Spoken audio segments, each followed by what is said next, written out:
Dr. Bimal Jalan needs no introduction at all. He's joining us right now. Thank you so much for joining us, Dr. Jalan. The last time you were on our channel, you had said that the 4.1% fiscal deficit target looks unrealistic. The government did the smart thing, gave part of the job to you.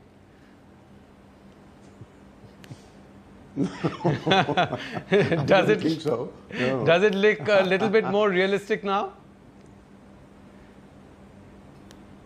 No, I mean, I can't, whether it's 4.1 or 1 decimal point more or less, but I think fiscal deficit is under control, as you know. I mean, although there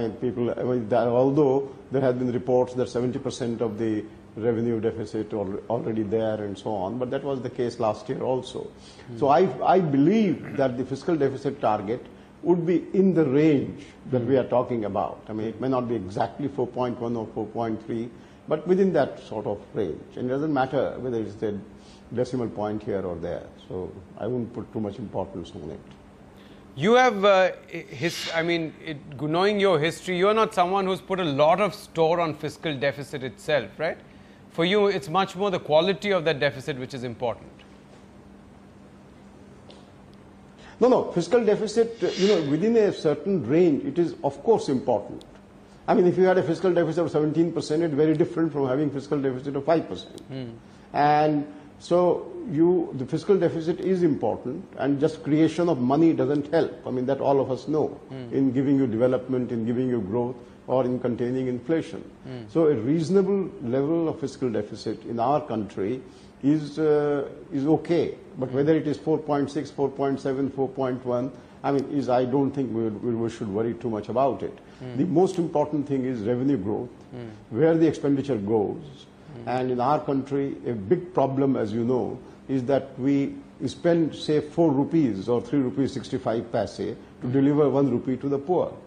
Now, so we have to ask ourselves this question, that why is it that we spend so much in our administrative expenditure in transferring benefits to the poor?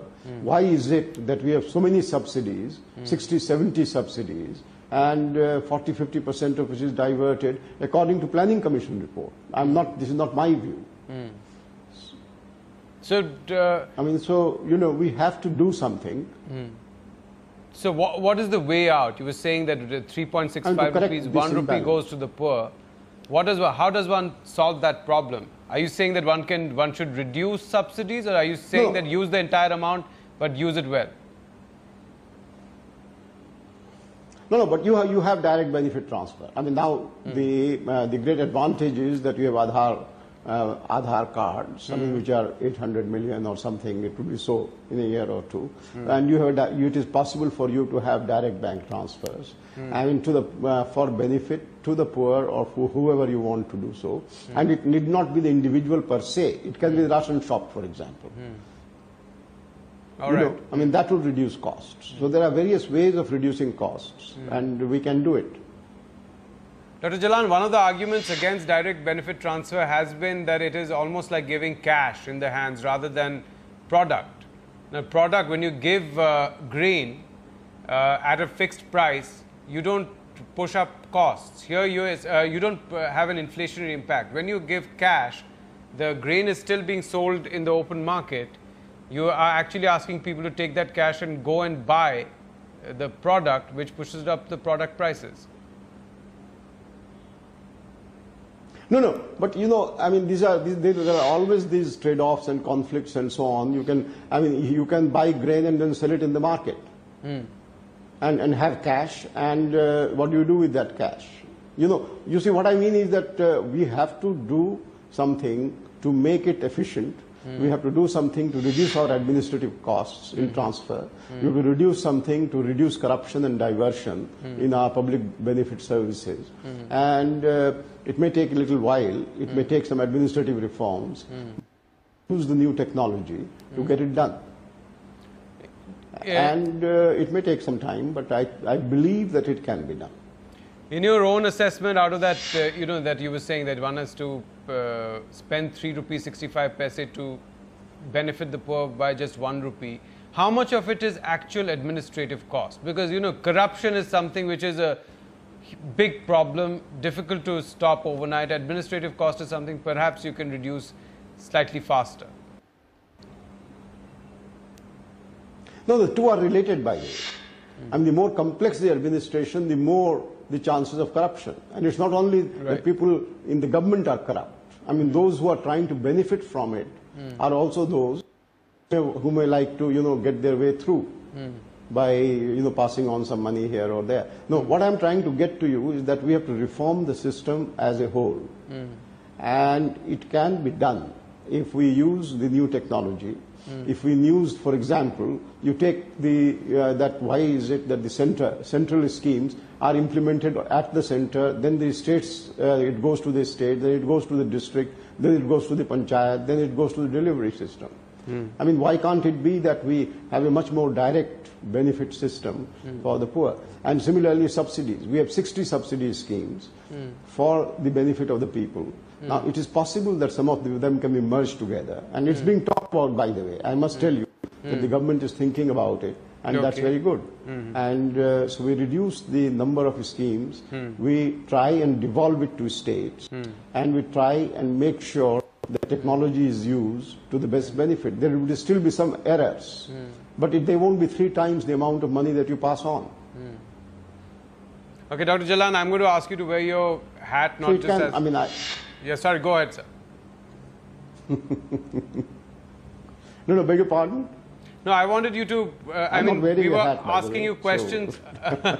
I was asking you questions specifically about the Expenditure Commission, but I would want you to be, I want to ask you in your role as an economist, which you're obviously much better known as, to people who have been students over the last few decades. What do you think can kickstart demand in this country at the moment? Is it government expenditure, or do you think that corporates are ready to spend? No, corporates are ready to spend. But there is so far as corporate sector is concerned, there may be some wastage, there may be some diversion, there will be some corruption, but still there is an accountability and responsibility. Now, in our system, for 60 years, say, if we have been running schemes for 60 years, 50 years, 55 years, we have so many schemes which were established, say, 40 years ago, they still continue, they may not be implemented, but they are still there. So, we just have to reform the administrative system in a way that it is accountable. Now, just imagine that if one ministry is responsible for providing food subsidy, supposing, then it is held accountable and it is held responsible and its job is monitoring and not necessarily getting into tidbits and this should be done, that should be done, food corporation should do this, somebody should do this. You appoint an agency. I mean, why is it that you have a country which gives you the largest elections in human history, which is free and fair? Who runs it? Election Commission. But does it report to Home Ministry? The government can decide policy. The government can decide when the elections will be held. But then leave the powers to the authorities, to the implementing authority or the implementing institution, and the government can monitor. But our administrative system is so complex, as you know. I was trying to get at more at the 6-7 manufacturing sector specifically, Dr. Jalan. Currently the entire sector is facing a bit of a demand constraint. There's no one, we're running at very low capacity utilization in most of the core sectors. And there are, of course, supply problems such as power, but there seems to be no effective demand even in places where there should be demand, like power. At higher tariff rates, demand tends to slope off. How can you kickstart this demand cycle? A lot of corporates say now that the government should start spending because we can't. No, but this is absolutely very, very relevant point that you have raised. And most important move for us is to get into the infrastructure. The Prime Minister, the government, our new government has given a lot of emphasis on infrastructure. Now, supposing that we have announced a number of plants, a number of manufacturing hubs to be created and so on. Let's move on with it. Let's implement it. Right. So infrastructure. If we do that, then manufacturing demand would definitely increase. I see that Mr. And take infrastructure. Prime Minister Modi seems to be focusing quite a lot on employment, right? Because even when he said Make in India, that Make in India campaign where they were the top business leaders of India, the main focus seemed to be that create employment first. Because you're saying if you don't create employment, there's no one to buy. No. You know, but on the other hand, Dr. No, Jalan, if I were an interrelated. investor who wants to set up a factory, my focus essentially is profits, right? I'm not going to, my focus is not really social development. So who's going to bite the bullet and kickstart the employment process? No, but you see, you look at you talked about business. Now, where does India rank in the ease of doing business? We are a democracy. We are a liberalized economy. And yet you figure somewhere in 137, 135 or something in a list of 160 or 170 countries. Why? Right. Ask yourself, why do we have this complex system that we have set up where you require 30 permissions or 2 years of waiting to get it done? You Let's think move that the on. biggest Let's problem is that? Clear the deck. You think that the biggest problem is that there is no ease of business? I think so. And if that was there, then corporates would invest and that would lead to employment. Yes, but why not? I mean, in the sense that if you look at our, what you might say fundamentals, our ability to get things done. We have high savings, high investment, high technology, and high skills. High skills. So if you wanted to create infrastructure, why is it that we can't double it or triple it within 3 years or 4 years? But infrastructure is where the government will need to spend first, right? That's what you believe? There is somewhere where the government needs to spend, perhaps through PPP, but essentially some money will first have to come from government. Yeah, I mean, there is no problem. I mean, in the sense of that if you are spending money in creating real goods, real services, real manufacturing, real roads and real ports or real power plants, money is not a problem. Money is not an issue here. I'd like your thoughts, sir, on the monetary policy, sir, and what we should expect, because broadly, the sense people have taken away from the last policy has been that, we need to see CPI inflation around 6% for a couple of months at least before we get around to talking about cutting interest rates. Is that the sense that you also got, sir? No, I don't want to comment on the RBI policy for obvious reasons. I was involved, and there is always an issue. I mean, in the sense that whether you are giving priority to inflation or growth or to interest rates and so on and so forth. But what I believe is that the time has now come for us, because we are seeing the CPI index is coming down a little, and the inflation is under control, as it were, and our top priority at the moment should be investment and growth. So I would look forward to a situation where we are able to provide that kind of impetus to investment, and not in the next policy, the policy thereafter.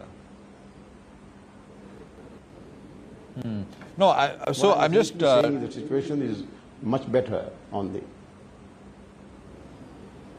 Okay. Yeah. No. Overall, you're saying the situation is much better. The economic situation is much better now.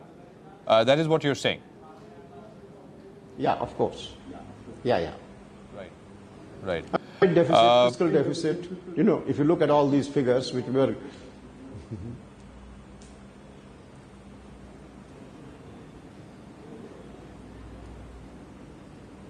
No, okay, fair enough. Let's just look at one particular number, which is the tax collection numbers, right? April to August tax collection numbers. Yeah. The growth there is about 5% or so, sir. The budget estimated about a 20-odd% growth. Yeah. Now, overall, the situation is looking better. Yeah. With all the headline numbers, fiscal deficit, CAD, etc., etc. But would you say it is not so much because of things on the ground in India turning, as much as it is about, commodity prices falling. Chiefly that, commodity prices falling. Oil imports, the biggest. That actually, all those things that are bill will be favorable. much smaller. Those, yes, sir. Yeah, but these give you opportunities. And for example, the oil price is coming down. So, your fertilizer, urea, and gas or diesel, that gives you an opportunity to use the market mechanism and reduce subsidies. That gives you an opportunity to do all these things. So, the fact that commodity prices are coming down, particularly oil, of which we are big importers, gives you options to introduce policies which are much more oriented towards the market determination rather than administratively determined. And that can be done. And so by and large, I have an optimistic view of India's economy. I don't see too many problems. The main issue that we have to grapple with is really the administrative reforms, so that we make not the ministry per se, but the agency who is given the power to implement projects. And I believe that can be done. And for example, National Highway Authority, you decide. There can be a meeting, there can be a conference, there can be whatever, and a number of ministries can get together and decide that this is the map for building highways. And National Highway Authority, here is the certain amount of money, and you go and build it. That's it. And we will monitor. So I think that we need to change the system that exists. But here you are, today you would have a meeting, tomorrow you would have a meeting, then it would go to cabinet meeting, then it would come down to the ministry, then the ministry would consult other ministry, then there is everything is so complex. And I'm sorry, I have been around in the government also, and I know that the complexity has increased rather than reduced, even with our growth, even with our fundamentals being strong. And we don't have a balance of payments problem, we don't have a fiscal deficit issue now, and we don't have an inflation issue. So let's move on with administrative reforms of a type which can deliver, and the agencies are accountable, and policy decided by the government, but implementation is left to the agencies, like the Election Commission, National Highway Authority, CVC, CAG. Just look around how many agencies we have, which gives you the output, which gives you the kind of, the kind of administrative outcomes which you've entitled it to. Sorry to be going on and on about this, but no. Dr. Jalan, in our earlier discussions, you've alluded to all these things, but now when you mention these things, basically reducing the complexity within the government, and when outside industry deals with government, reducing that complexity, making it easier. Are you saying all these things that you're saying are actually happening? This is what is going on? This government is very focused on these things? No, is that what you're telling us? Yet. Or you're saying, well, these are the things which need to be done? I can't say. No. These are the things, it's too early for this government. These are the things which need to be done, because it requires consultation. It requires a lot of activity to be done in this front, and hopefully it will happen. At the moment we have a government which has come to power recently, in May or so it will take some time. It has announced some policies. But I hope now we will put our finger on getting things done, rather than announcing what we want to do. Dr. Jalan, thanks very much for your time, sir. It's always a pleasure talking to you. A pleasure. Listening to you. Thank you very much. It's a pleasure for me too. Thank you.